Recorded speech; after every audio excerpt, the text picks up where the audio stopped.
Hello दोस्तों, एक बार फिर से आप सभी का स्वागत है आपके अपने YouTube चैनल बायो की पाठशाला में। तो दोस्तों, हम लोग पिछली क्लास में वायरस टॉपिक को पढ़ रहे थे। आज उसी के आगे कंटिन्यू करेंगे। हमने पिछली क्लास में वायरस के जनरल कैरेक्टर्स और वायरस की हिस्ट्री के बारे में पढ़ लिया था। आज हम लोग पढ़ेंगे वायरस के लिविंग और नॉन लिविंग कैरेक्टर्स और वायरस का size. After that we will discuss about general structure of virus and classification of viruses. तो चलिए शुरू करते हैं आज की क्लास आपकी अपने यूट्यूब चैनल बायो की पाठशाला के साथ। तो सबसे पहले देखते हैं वायरस के लिविंग और नॉन लिविंग कैरेक्टर्स कौन से होते हैं। तो वायरस में न्यूक्लिक एसिड पाया जाता है। ये न्यूक्लिक एसिड अपनी प्रोटीन खुद सिंथेसाइज्ड कर सकता है। Synthesized own protein inside the host. Host के अंदर अपनी प्रोटीन्स खुद बना सकता है। ये डिसीज कॉजिंग होते हैं। डिसीज कॉजिंग, इनका जो जेनेटिक मटेरियल होता है उनमें भी म्यूटेशन हो सकता है। अब नॉन लिविंग की बात करें तो इनमें प्रोटोप्लाज्म या जीव द्रव्य एब्सेंट होता है। इन्हें क्रिस्टलाइज्ड किया जा सकता है। ये होस्ट के बाहर इनएक्टिव फॉर्म में रहते हैं, या ये कहें होस्ट के बाहर ये अपने रिप्रोडक्शन और मेटाबॉलिक एक्टिविटीज़ को नहीं कर पाते हैं। वायरस में लिविंग और नॉन लिविंग दोनों कैरेक्टर्स पाए जाते हैं, जिसकी वजह से वायरस को connecting link between living and non living organism बोला जाता है। या हिंदी में कहें तो वायरस यानी कि विषाणु सजीव और निर्जीव के बीच की कड़ी होता है। क्या होता है? सजीव और निर्जीव के बीच की कड़ी कहलाता है। अब बात करते हैं साइज ऑफ वायरस की। तो वायरस का जो लार्जेस्ट साइज है वो वायरस है पॉक्स वायरस लाइक वैक्सीनिया, जिसका साइज होता है लगभग 240 से 300 नैनोमीटर। स्मॉलेस्ट वायरस की बात करें तो वो होता है इंटरो वायरस, जिसका साइज होता है लगभग 30 नैनोमीटर। यही अगर एनिमल्स में बात करें तो लार्जेस्ट वायरस पॉक्स वायरस होता है, जो कि अभी बताया लगभग 240 से 300 नैनोमीटर होता है। और स्मॉलेस्ट वायरस वो है माउथ एंड फूड वायरस, जो कि लगभग 10 नैनोमीटर का होता है। यही प्लांट वायरस की बात करें तो प्लांट वायरस में जो स्मॉलेस्ट वायरस होता है वो होता है सैटेलाइट टोबैको निक्रोसिस वायरस, जो कि लगभग 10 नैनोमीटर का होता है। निक्रोसिस का मतलब होता है किसी इंजरी या डिसीज की वजह से सेल्स की डेथ होना। देखिए, दो तरह के सेल डेथ होती हैं। एक होता है एपोप्टोसिस और दूसरा होता है निक्रोसिस। एपोप्टोसिस में प्रोग्राम सेल डेथ होती है, जबकि नेक्रोसिस में किसी इंजरी की वजह से या फिर किसी डिसीज की वजह से सेल डेथ होती है। तो इतना समझ में आ गया होगा। आगे बात करेंगे जनरल स्ट्रक्चर ऑफ वायरस। तो दोस्तों, अभी तक हम लोगों ने वायरस के नॉन लिविंग और लिविंग कैरेक्टर्स के बारे में पढ़ा। साथ ही साथ हमने ये भी देखा कि लार्जेस्ट वायरस और स्मॉलेस्ट वायरस कौन सा है। अब हम पढ़ेंगे जनरल स्ट्रक्चर ऑफ वायरस। तो जनरल स्ट्रक्चर की बात करें तो वायरस के कोर में एक जेनेटिक मटेरियल होता है। ये वायरस का कोर है, जहाँ पर ये वायरस का एक जेनेटिक मटेरियल है, जिसे न्यूक्लिक एसिड कहते हैं। न्यूक्लिक एसिड जो कि लगभग 6% होता है। ये न्यूक्लिक एसिड या तो आरएनए होगा या फिर डीएनए होगा। इस न्यूक्लिक एसिड के चारों ओर एक थिक प्रोटेक्टिव लेयर पाई जाती है। कैसी लेयर? एक थिक प्रोटेक्टिव लेयर पाई जाती है, जिसे हम कैप्सिड बोलते हैं। इस कैप्सिड की परसेंटेज की बात करें तो ये प्रोटीन की बनी होने की वजह से लगभग 94% की होती है। और कैप्सिड की जो यूनिट होती है उसे कैप्सोमीयर कहते हैं। क्या कहते हैं? कैप्सोमीयर। ये कैप्सिड जो है वो थिक प्रोटेक्टिव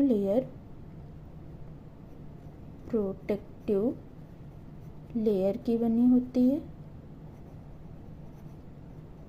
जो कि एक प्रोटीन की लेयर है और लगभग 94% होती है। कितनी? 94% लगभग। कुछ वायरस ऐसे भी होते हैं जिनमें इस कैप्सिड के चारों ओर एक लिपिड बाइलेयर मेम्ब्रेन पाई जाती है। ये कैप्सिड के चारों ओर किस तरह की मेम्ब्रेन पाई जाती है? कुछ इस तरह से लिपिड बाइलेयर मेम्ब्रेन होती है। बाइलेयर का मतलब दोनों तरफ से मेम्ब्रेन होगी ना। इस तरह से ये पूरे में इधर फैली हुई होती है। इस लिपिड बाइलेयर मेम्ब्रेन को इनवेलप कहा जाता है। इनवेलप कहा जाता है। इस इनवेलप पर कुछ ग्लाइकोप्रोटीन की संरचनाएं पाई जाती हैं। चारों तरफ ये संरचनाएं पाई जाती हैं। इन संरचनाओं को स्पाइक्स कहा जाता है। क्या कहते हैं? स्पाइक्स कहते हैं। ये होस्ट से चिपकने का काम करती हैं या होस्ट से चिपकने में सहायता प्रदान करती हैं। तो अभी तक मैंने क्या पढ़ा? वायरस के कोर में एक न्यूक्लिक एसिड होता है जो कि लगभग 6% पाया जाता है। ये न्यूक्लिक एसिड या तो डीएनए होगा या आरएनए होगा। इस कोर के चारों ओर एक थिक प्रोटेक्टिव लेयर पाई जाती है जो कि प्रोटीन की होती है, जिसे कैप्सिड कहते हैं। इस कैप्सिड की यूनिट को कैप्सोमीयर कहा जाता है। कुछ वायरस ऐसे भी होती हैं जिसमें इस कैप्सिड के चारों ओर लिपिड की बाइलेयर मेम्ब्रेन पाई जाती है। कैसी मेम्ब्रेन होती है? लिपिड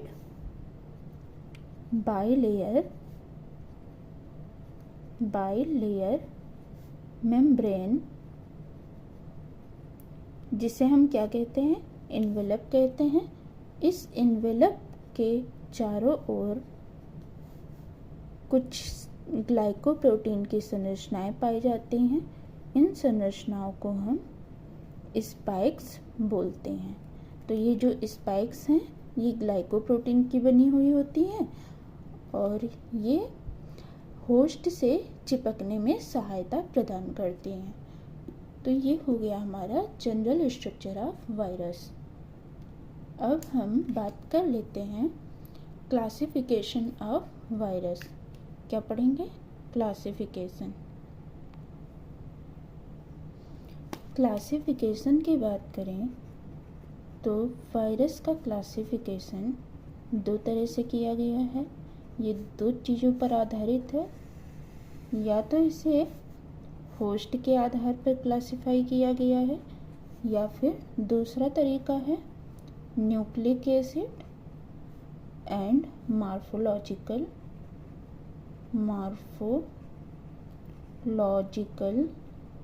कैरेक्टर्स के बेस पे क्लासिफाई किया गया है। तो ये दो तरीके हैं। पहला तरीका होस्ट के आधार पे जो क्लासिफिकेशन है वो होल्म्स नाम के साइंटिस्ट ने दिया था। होल्म्स नाम के साइंटिस्ट ने 1948 में दिया।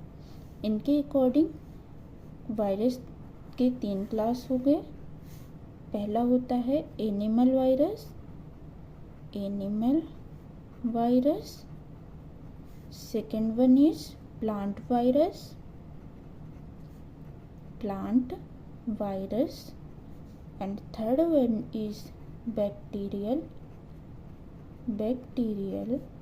वायरस। एनिमल वायरस को इन्होंने जू फैजी ने कहा। क्या कहा? जुफैजिनी।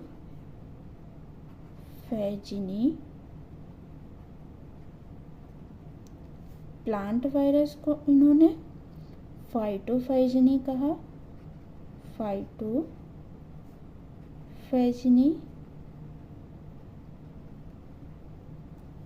एंड बैक्टीरियल वायरस को इन्होंने फैजिनी नाम दिया। अब बात कर लेते हैं न्यूक्लिक एसिड और मॉर्फोलॉजिकल कैरेक्टर्स के बेस पे क्लासिफिकेशन। तो ये क्लासिफिकेशन दिया था 3 साइंटिस्ट ने मिलकर। एक थे लोफ, हॉर्न एंड टोर्नियर। इन्होंने 1962 में ये क्लासिफिकेशन दिया। इनके अकॉर्डिंग फाइलम वायरा मतलब वायरस, इसे 2 सब फाइलम में डिवाइड किया गया है। कितने सब फाइलम में? मेनली 2 सब फाइलम है इसके। पहला सब फाइलम है डीऑक्सी वायरा और दूसरा है राइबो वायरा। ये सब फाइलम है। तो वायरा फाइलम को 2 सब फाइलम में डिवाइड किया गया है, डीऑक्सी वायरा और राइबो वायरा। डीऑक्सी वायरा में जो भी एनिमल्स हैं या जो भी वायरस हैं उनमें जेनेटिक मटेरियल डीएनए पाया जाता है, जबकि राइबो वायरा में आरएनए पाया जाता है। नाम से ही पता चल रहा है, राइबो मतलब राइबोज शुगर, डीऑक्सी मतलब डीऑक्सी राइबोज शुगर। अब इसमें 3 क्लास आते हैं। 3 क्लास कौन कौन से हैं?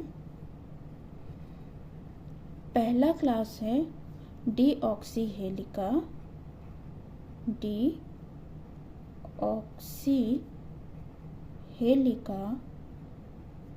सेकेंड वन इज डीऑक्सी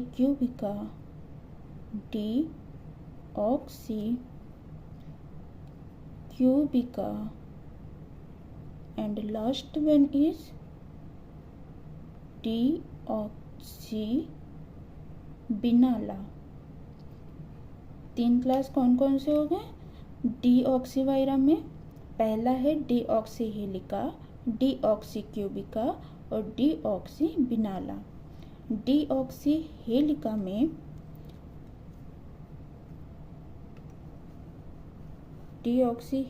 में जो है हेलिकल सिमेट्री पाई जाती है। हेलिकल सिमेट्री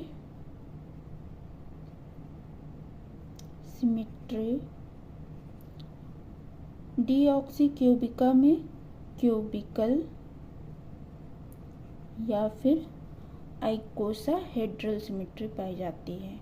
आइकोसा हेड्रल सिमेट्री पाई जाती है। डीऑक्सी बाइनाला में वायरस में हेड और टेल दोनों होता है। तो लिख सकते हैं virus with head and tail. अब बात कर लेते हैं राइबो वायरा की। तो राइबो वायरा में 2 क्लास आते हैं। पहला क्लास है राइबो हेलिका एंड दूसरा है राइबो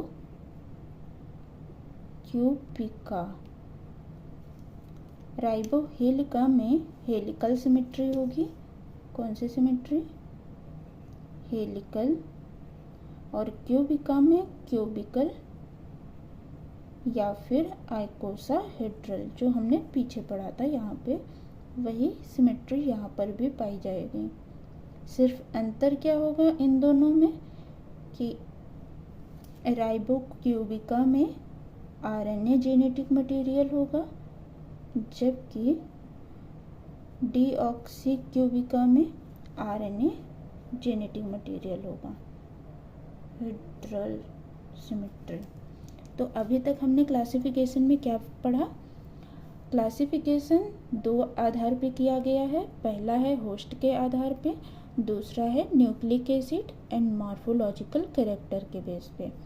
होस्ट के आधार पे जो क्लासिफिकेशन दिया था वो दिया था होल्ब्स ने 1948 में। इन्होंने 3 पार्ट्स में डिवाइड किया।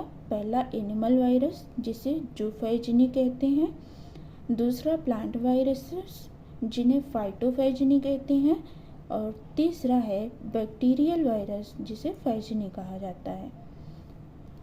अगला अगर देखें तो न्यूक्लिक एसिड और मॉर्फोलॉजिकल कैरेक्टर्स के बेस पे जो क्लासिफिकेशन दिया था वो लोफ, हॉर्न और टोर्नियर ने 1962 में दिया था।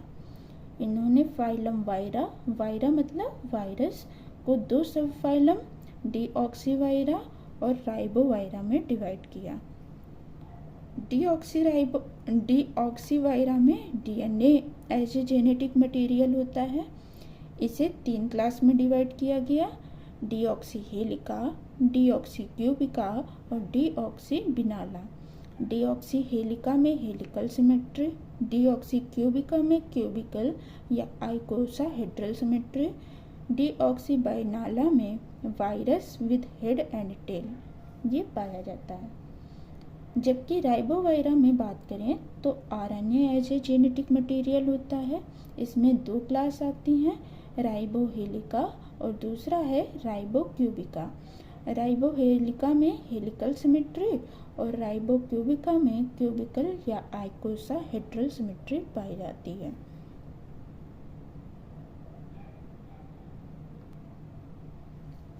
तो अब बात कर लेते हैं टोबैको मोज़ेक वायरस की। ये वायरस एक रॉड शेप वायरस है, रॉड शेप्ड वायरस, जो कि एक नेक्ड टाइप का वायरस होता है।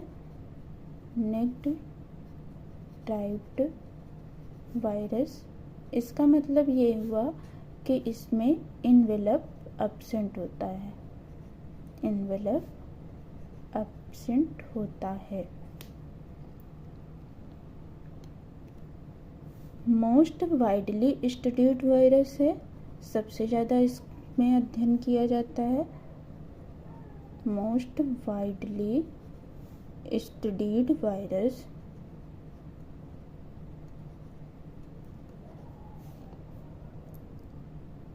अगर आइसोलेशन की बात करें तो इसे क्रिस्टलाइन फॉर्म में आइसोलेट किया गया था।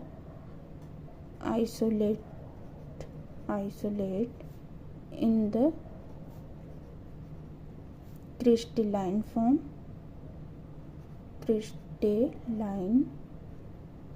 form और किसने क्रिस्टलाइन फॉर्म में आइसोलेट किया था?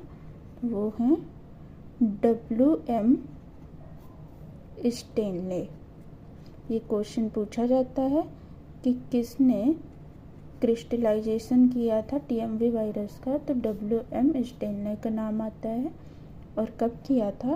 तो 1935 में, जिसकी वजह से इन्हें नोबेल प्राइज़ से भी नवाजा गया था या नोबेल प्राइज़ भी दिया गया था। इसके बाद अगर केमिकल नेचर की बात करें तो इसका केमिकल नेचर किसने बताया था? तो उसके साइंटिस्ट हैं बाउडेन एंड पेरी। इन्होंने इसका केमिकल नेचर बताया था, केमिकल नेचर, और कब बताया था? तो 1937 में। इसके अगर स्ट्रक्चर की बात करें तो जनरली ये रॉड शेप्ड होता है, पर इलेक्ट्रॉन माइक्रोस्कोप में अगर देखें तो इसमें एक जेनेटिक मटेरियल पाया जाता है, कुछ इस तरह से जैसे आप लोगों ने स्प्रिंग देखी होगी, कुछ इसी प्रकार से इसका जेनेटिक मटेरियल दिखाई पड़ता है। और इसका जेनेटिक मटेरियल कैसा होता है, तो ये एक आरएनए मॉलिक्यूल का बना होता है। इस जेनेटिक मटेरियल के चारों ओर कैप्सोमियर पाए जाते हैं। क्या पाए जाते हैं? कैप्सोमियर। इसकी एक कैप्सोमियर की लेयर होती है,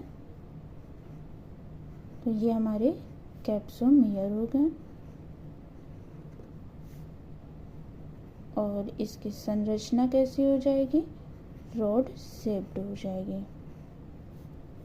तो एक को हम कैप्सोमियर बोलते हैं और सभी कैप्सोमियर मिलकर कैप्सिड का निर्माण करते हैं, जो कि हमने अभी पीछे पढ़ा था।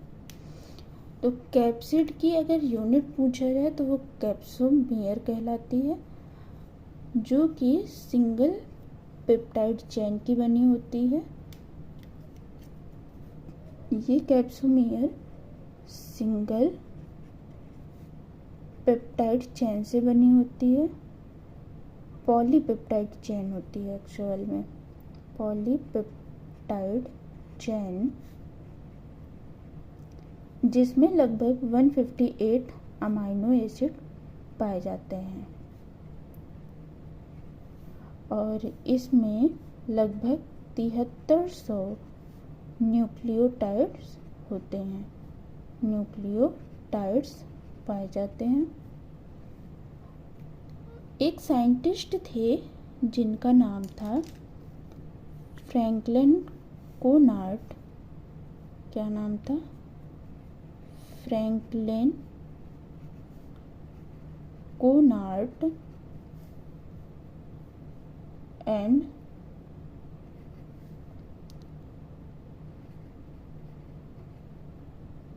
सैरम। इन्होंने 1955 में बताया कि जो TMV वायरस का RNA है वो इन्फेक्शन कॉज करने में सहायक होता है। तो RNA alone is capable of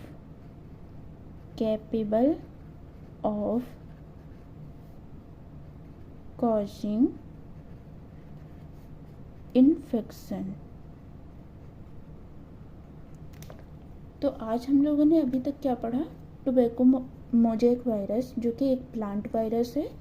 ये रॉड शेप्ड का होता है, नेक्ड टाइप वायरस है, यानी कि इनवेलप एब्सेंट होता है। मोस्ट वाइडली स्टडीड वायरस होता है, isolate in the crystalline form by WM Stanley. मतलब इसे क्रिस्टलाइन फॉर्म में आइसोलेट किया गया था। और किसने किया था?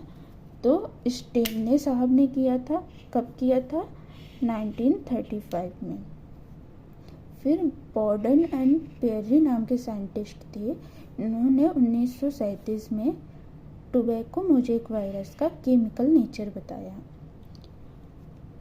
अगर इसके माइक्रोस्कोपिक स्ट्रक्चर की बात करें या इलेक्ट्रॉन माइक्रोस्कोपिक स्ट्रक्चर की बात करें तो इसका जो जेनेटिक मटेरियल होता है वो RNA मॉलिक्यूल का होता है, जो कि एक स्प्रिंग की तरह होता है। इस RNA मॉलिक्यूल के चारों ओर कैप्सोमियर पाए जाते हैं और कैप्सोमियर मिलकर कैप्सिड का निर्माण करते हैं। ये कैप्सोमियर सिंगल पॉलीपेप्टाइड चेन से बने होते हैं, जिसमें लगभग 158 अमाइनो एसिड पाए जाते हैं। इसमें लगभग 7300 न्यूक्लियोटाइड्स भी प्रेजेंट होते हैं। फिर एक साइंटिस्ट थे फ्रैंकलिन कोनार्ड और सैक्रमन, उन्होंने 1955 में बताया कि RNA जो है वो अकेले ही इन्फेक्शन कॉज कर सकता है। RNA alone is capable of causing infection। तो आज हम लोगों ने वायरस के लिविंग और नॉन लिविंग कैरेक्टर्स के बारे में पढ़ा। इसके बाद हम लोगों ने वायरस जो स्मॉलेस्ट वायरस है और लार्जेस्ट वायरस है उसके बारे में पढ़ा। देन हम लोगों ने वायरस का क्लासिफिकेशन देखा एंड इसके बाद वायरस का जनरल स्ट्रक्चर भी देखा और लास्ट में टोबैको मोज़ेक वायरस के बारे में पढ़ा। अगली क्लास में हम लोग बैक्टीरियोफेज के बारे में पढ़ेंगे और उसका जो रिप्रोडक्शन है, लाइटिक साइकिल, लाइसोजेनिक साइकिल, इसके बारे में भी हम लोग देखेंगे। देन हम लोग विरियोइड्स, प्रियॉन्स, इन सब के बारे में भी पढ़ेंगे। तो आज के लिए इतना ही। आई होप आप सभी को ये वीडियो अच्छा लगा होगा। तब तक के लिए नमस्कार। Please like, share and comment in this video. Namaskar, bye bye, good night.